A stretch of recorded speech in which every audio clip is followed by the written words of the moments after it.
अस्सलामुअलैकुम नाज़रीन। अल्लाह ताला से ये उम्मीद करता हूँ कि अल्लाह ताला ने आपको जहाँ पर भी रखा होगा अपने हिफ्ज़ व अमान में रखा होगा। शादरे के अंदर जो है ना एक चोरी की वारदात होती है, और ये चोरी की वारदात जो होती है ना, इसके बाद मालिक जब आते हैं तो वो सीसीटीवी कैमरों की वीडियोज़ निकलवाते हैं। उस वीडियो के अंदर जो है ना वाज़िया तौर पर दो चोर जो है ना घर का दरवाज़ा तकरीबन खुला छोड़ कर जो है ना भागते हैं। पहले वो परली तरफ भागते हैं, उनका जो है ना पिछला हिस्सा नज़र आता है, लेकिन बाद में वो वापस की यानी देख कर उनको कोई खुटका लगता है, तो वो जब सीधा भागते हैं ना कैमरे के अंदर वो रिकॉर्ड हो जाते हैं।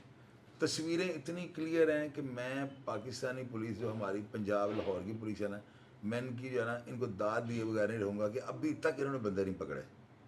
अगर ये वारदात किसी सियासतदान या चीफ मिनिस्टर मरियम नवाज़ के घर होती, पिछले दिन एक साफ़ी के जूते चोरी हुए हैं, तो पूरे पंजाब को जो है ना लाहौर की पुलिस को वक्त पड़ा हुआ था। यहाँ पे एक साफ़ी का बकरा पिछले दिनों चोरी है, इन्होंने जो है ना तिलिया पंजा करके बकरे के पैसे इकट्ठे करके उसको दिए हैं। आप देखें कि ताकतवर बंदा जो है ना उसकी दाल गल जाती है, उसके बाद सीसीटीवी कैमरे की वीडियो हो या ना हो, उसका चोर जो है ना पकड़ा भी जाता है और रिकवरी भी हो जाती है। अब ये जो नौजवान मेरे पास बैठा है, बैंक में जॉब करता है, ये कौन है, कहाँ जॉब करता है, इसका क्या हुआ, सारी बात पहले आप सुनना है। आपका नाम क्या है? अस्सलाम वालेकुम। शकीब रहमान नाम है सर मेरा, शादरा टाउन का रिहायशी में, और मैं बैंक में जॉब करता हूँ, यूबीएल बैंक में। अच्छा। ठीक है। हम होता है इस तरह है कि हम घर में नहीं होते अपने, हम दूसरे घर नानों के घर गए होते हैं, तो हमें पता चलता है 2-4 दिन बाद कि जी आपके घर का दरवाज़ा खुला हुआ है। सुबह के 2-3 दिन बाद पता लगता है? मतलब 2-3 दिन हम नानों की तरफ होते हैं, तो तीसरे चौथे दिन सुबह के टाइम मोहल्लेदार आते हैं, एक लड़का है वो आता है, वो आके कहते हैं जी आपका दरवाज़ा खुला हुआ है सुबह सुबह के टाइम। हम जाते हैं, जाके देखते हैं वहाँ पे, तो मतलब अंदर सामान सारा बिखरा होता है, तो चीज़ें चेक करते हैं। हम चेक करते करते जब हम अपनी सेफ़ की तरफ जाते हैं, अलमारी में उसको देखते हैं, उसका लॉक टूटा होता है, उसके अंदर कुछ जेवरात पड़े होते हैं मेरी वालदा के और नानों के। तकरीबन सर वो 10-12 तोले बनते हैं। 10 तोले या 12 तोले अंदाज़ा, यानी आपका? हाँ जी, 10-12 तोले है जो हमने रफली, मतलब उस टाइम जो हमें समझ आई FIR में हमने लिखवाया, वो 10-12 तोले था वो। हम वो चेक करते हैं तो वो चीज़ नहीं होती वहाँ पे, कोई भी बैग भी नहीं होता वहाँ पे, मतलब बैग के अंदर पड़ा होता है, तो वो सामान वहाँ से गायब होता है। फिर मैं 15 पे कॉल करता हूँ, वो आते हैं ASI साहब, आके सारी एप्लीकेशन वगैरह लेते हैं, तो ऐसे ही चलता रहता है मामला।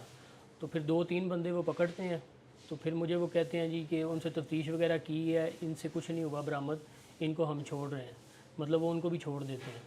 तो अब हमारा यही मुतालबा है कि 1 साल गुजर गया इस वारदात को, पिछले जून में हुई थी ये, तो हम यही चाहते हैं कि हमारी रिकवरी करवाई जाए। पुलिस ने आपकी FIR काटने के बाद मुलज़म गिरफ्तार किए हैं? जी जी, मुल्ज़मान गिरफ्तार किए थे उन्होंने, 2-3 बंदे किए थे। शनाख्त नहीं हुई? शनाख्त नहीं हुई, वो कहते हैं जी ये नहीं है, इनसे तफ्तीश वगैरह हमने की है, वो बंदे ये नहीं है। पुलिस की तफ्तीश से आप मुतमिन जा रहे हैं? अभी तक तो मुतमीन है हम, लेकिन हमें ये है कि हमारी रिकवरी होनी चाहिए। आपको ये है कि चोर पकड़े जाए, हमारी हाँ रिकवरी जी, हो। चोर पकड़े जाएँ, क्योंकि उसकी CCTV फुटेज में सारा कुछ नज़र आ रहा है, उनके चेहरे आ रहे हैं वहाँ पे।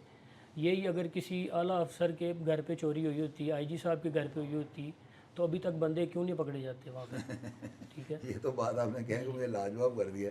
चलें, बहरहाल फैसल रहमान साहब जो है हमारे DIG ऑपरेशन, उनसे रिक्वेस्ट करता हूँ, सर आप देख लें केस हमारे पास आया है, इतना जेन्युइन केस है कि तस्वीर मैंने देख लिया, वीडियो में जो है ना साफ चोर जो है ना नज़र आ रहे हैं कि घर से बाहर जो है ना निकले हैं और दरवाज़ा आधा बंद करके वो भाग गए हैं। नज़र आ रहा है कि ये चोरी की नीयत से जो है ना जा रहे हैं। चोरी करने के बाद जब बंदा भागता है ना, वो खुले पाँव होता है, क्लियर नज़र आ रहा है। सर अगर ये देखें कितनी खूबसूरत बात करें कि अगर ये IG साहब के घर ये वारदात हुई होती तो अभी तक ये पताल से भी निकाले जाने थे। सर शदर थाने वालों को ज़रा क्या है कि जो है ना काइंडली इन्वेस्टिगेशन वालों को FIR तो दर्ज हो चुकी है, वो ज़रा अपनी पूरी तरह दिखाएं कि पंजाब पुलिस जो है ना बड़ी पावरफुल हो चुकी है, इनके पास बड़े साइंसी हालात हैं। सर इनकी रिकवरी होनी चाहिए। इंशाल्लाह ताला ये आपको दरख्वास्त देने लगी हैं, और ये जो प्रोग्राम में इन्होंने बातें की इसी के मुताबिक ये दरख्वास्त होगी। सर काइंडली इनको ज़ाती तौर पर जिस तरह आप हर बंदे को सुनते हैं, इनको सुनिएगा और मुतलका थाने को सर कह दिएगा इनके चोर जो है ना उनको गिरफ्तार करो, इनकी रिकवरी करवाएं। अल्लाह ताला की ज़ात जो है ना आपको हमेशा अपनी ईमान में रखे। और कोई बात करनी आप कर लें? नहीं शायद भाई, बहुत शुक्रिया। बस मेरी यही अपील है मरीम नवाज़ से कि लाहौर में रहते हुए अगर इतना बड़ा वाक़या हो जाए तो इसको अभी तक रिकवर होना चाहिए था। बस सर ये रिक्वेस्ट है। अब आप बेहतर समझते हैं, माशाल्लाह आपके ऊपर हमें पूरा एतमाद है, तो ये आपके पास आएंगे, ज़रूर इनकी बात सुनेगा और जो इनको इनकी दादरसी हो सके वो लाजमी होनी चाहिए। नाज़रीन, अगर आप इस करैक्टर के बारे में कुछ जानते हो तो लिख दीजिएगा नीचे, या इस चोरी की वारदात के मतलब या इन चेहरों के मतलब जो वीडियो में आपने देखे हैं, अगर आप इनको जानते हो तो कमेंट बॉक्स में हमारी रहनुमाई कर दीजिएगा और अदारों की मामलत हो जाएगी। अल्लाह ताला आपको इसका अजर देगा। मैं प्रोग्राम का फीडबैक जो है ना आपका देखने के बाद हर सूरत आपको रिप्लाई करने की कोशिश करूँगा। अपना ढेर सारा ख्याल रखिएगा जी। पाकिस्तान जिंदाबाद।